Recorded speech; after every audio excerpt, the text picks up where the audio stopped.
தேர்தல் நேரத்தில் இதை உங்களால் பேச முடியுமா? விஜய் உதயநிதிக்கு எதிராக ஓங்கி ஒலித்த அண்ணாமலை. 2 விஷயங்களை முன்னிறுத்தி சாட்டையை சுழற்றப் போவதால் வெடிக்கப் போகும் பரபரப்பு. வணக்கம் நண்பர்களே. தமிழக அரசியலில் யார் ஆட்சிக்கு வந்தாலும் இந்துக்களுக்கு எதிராகவும் சிறுபான்மையினருக்கு ஆதரவாகவும் செயல்படுவது வாடிக்கையாக வைத்திருக்கிறார்கள். இதே திமுக காலம் காலமாக செய்து வந்த நிலையில் தற்போது விஜயும் அதே போன்று செயல்படுவதாக ஒரு கருத்துக்கள் வெளியாகி கொண்டு இருக்கிறது. குறிப்பாக சட்டமன்றத்தில் சனாதனம் குறித்து வாய்விட்ட உதயநிதி அதை ஒழிப்பதே எங்களது முதல் நோக்கம் என்பது போன்று பேசியிருந்தார். ஆனால் அவரது அந்த பேச்சுக்கு சட்டசபையில் விஜய் எந்த எதிர்ப்பும் தெரிவிக்கவில்லை. இது பாஜக வட்டாரங்களில் கடுமையான கொந்தளிப்பை ஏற்படுத்தியது.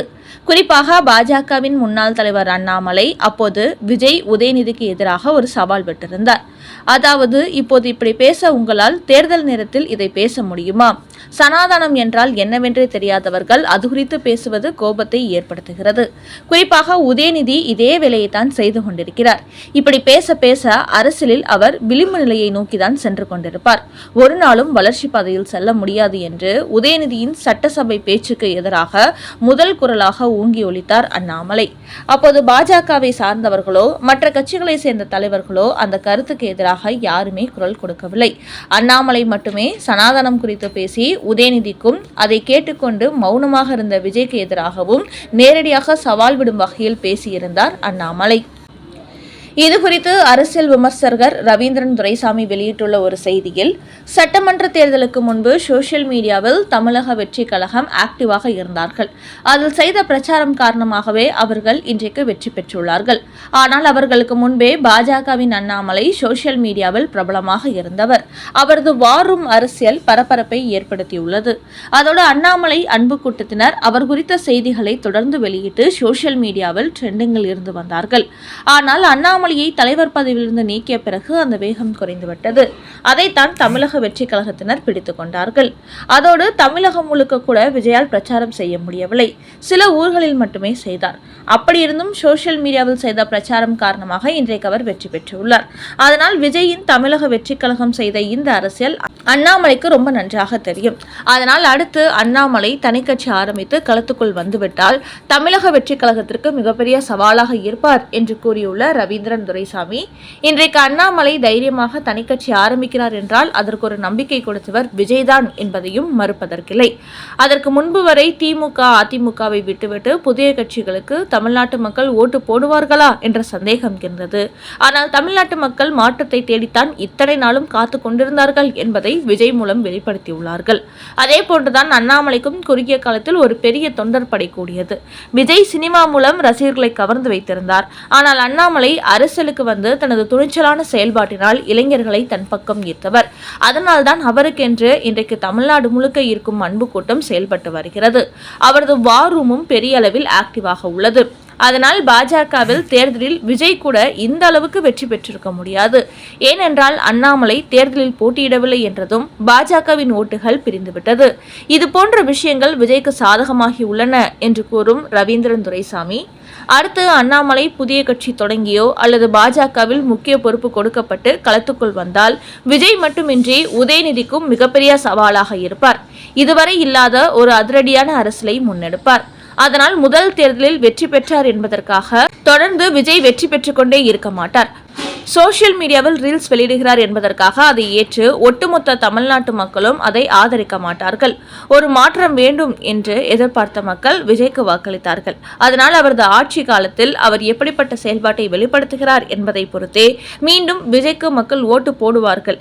இல்லை என்றால் உடனடியாக திராவிட கட்சிகளை போன்று அவரையும் தூக்கி அடித்துவிட்டு அடுத்த தலைவருக்கு ஓட்டு போட தொடங்கி விடுவார்கள் என்று ஒரு அதிரடி கருத்து வெளியிட்டுள்ளார் ரவீந்திரன் துரைசாமி. அடுத்த செய்தி, உதயநிதி சபரீசனை குறிவைக்கும் விஜய். பிடிஆர் ஆடியோ சர்ச்சையை கையில் எடுக்கும் காவல்துறை. ஆதாரங்கள் சிக்கினால் ஆட்டத்தை முடிக்க பிளான். முதலமைச்சர் விஜய் தன் கட்சி தொடங்கியதிலிருந்து திமுக தான் தங்களது அரசியல் எதிரி என்று சொல்லி அடித்து வருகிறார்.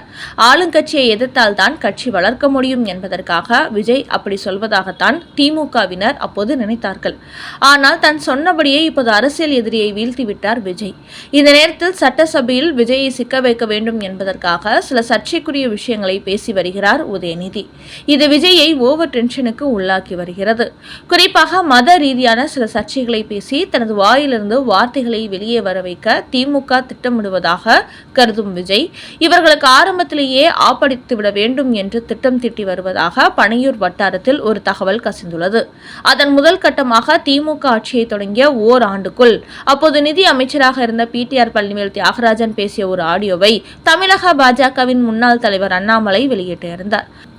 அந்த ஆடியோவில் உதயநிதியும் சபரீசனும் ஆண்டுக்கு 30,000 கோடி சம்பாதிக்கிறார்கள். இந்த விவகாரத்தில் தங்களது மூதாதையரையே அவர்கள் மிஞ்சிவிட்டார்கள் என்று அவர் பேசியிருந்தார். இது அப்போது பெரும் அதிர்வலைகளை ஏற்படுத்தியது. அதற்கு பிடிஆர் பழனிவேல் தியாகராஜன் மறுப்பு தெரிவித்த போதும் அந்த ஆடியோவில் பேசியிருப்பது தனது குரல் அல்ல என்பதை அவரால் நிரூபிக்க முடியவில்லை.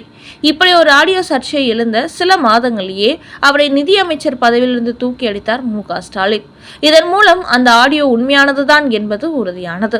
அதோடு உதயநிதியும் சபரீசனும் ஆண்டுக்கு 30,000 கோடி சம்பாதிக்கும் விவகாரம் ஒரு கட்டத்தில் அமுங்கிவிட்டது. என்றாலும் தற்போது விஜய் தரப்பு அந்த விவகாரத்தை தூசி தட்டி எடுக்கப் போகிறார்கள். இதன் பின்னணியில் என்ன நடந்தது, அப்படி ஆண்டுக்கு 30,000 கோடி தாங்கள் சம்பாதித்ததை அவர்கள் இருவரும் எங்கே எப்படி மறைத்து வைத்திருக்கிறார்கள் என்பதை வெளியில் கொண்டு வர தற்போது முதலமைச்சர் விஜய் தயாராகிவிட்டாராம். அதன் முதல் கட்டமாக காவல்துறையில் ஒரு ஸ்பெஷல் டீமை உருவாக்கி அவர்கள் மூலமாக முன்னாள் அமைச்சர் பிடிஆர் பழனிவேல் தியாகராஜனிடத்திலிருந்து விசாரணையை தொடங்க திட்டமிட்டுள்ளார்களாம். அப்படி அவரிடத்தில் விசாரணை நடத்திய பிறகு உதயநிதி சபரீசன் 2 பேரையும் 2ஆம் கட்ட விசாரணை வளையத்துக்குள் கொண்டு வரவும் திட்டமிடப்பட்டுள்ளதாம்.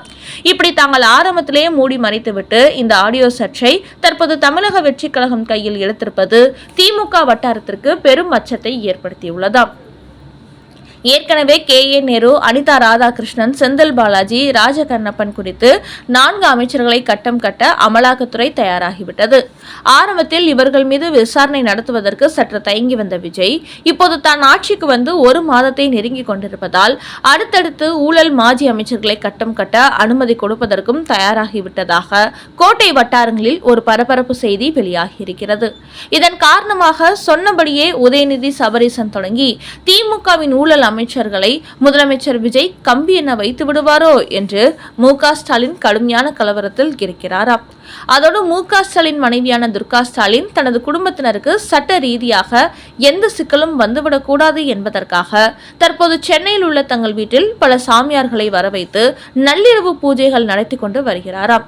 அந்த அளவுக்கு கடந்த ஆட்சி காலத்தில் தங்களது குடும்பம் செய்த ஊழலை மறைத்து அவர்களை பாதுகாக்க தற்போது பலதரப்பட்ட பரிகார பூஜைகள் செய்து அவர்களை பாதுகாக்கும் முயற்சியில் அவர் ஈடுபட்டு வருவதாக அறிவாலய வட்டார தகவல் தெரிவிக்கிறது.